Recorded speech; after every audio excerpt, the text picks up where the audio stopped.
What I want to do now is finish off by giving some case studies of this practice of ijtihad. The great argument in the modern Muslim world and among Muslims in the West is the extent to which the classical formulations of Islamic law are still binding on Muslims. The jurists who founded these four schools of law and the commentators who endlessly wrote and extemporized on them produced this extraordinary body of normative law.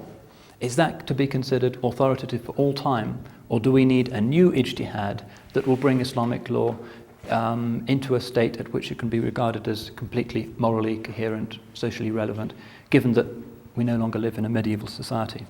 And basically all of the tensions within modern Islam are not over questions of doctrine, they are over this fundamental argument about the status of Islamic law. And there's a close parallel here with Judaism. The divisions that have appeared in Judaism recently are on this same point. Reform Judaism, liberal Judaism, progressive Judaism, orthodox Judaism. The point at issue between them is the status of the law. Do they follow the classical Shulchan Aruch type of orthodox rabbinical Judaism, or should there be development and accommodation? Islam is facing the same challenge, and Islam has in many ways fared no better and has been comparably divided. Christianity, obviously, there are also arguments about tradition versus modernity, particularly prominent in the Catholic Church, and amongst Christians who object to abortion, for instance. In England, we have very sharp arguments about the remarriage of divorced people in church, which the Anglican established church still doesn't accept on the basis of biblical and church authority.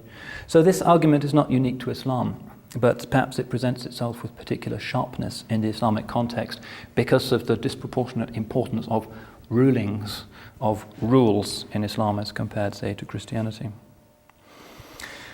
Now, it's not clear at all exactly how this argument is going to resolve itself. As I say, it's being very sharply debated in just about every Muslim community.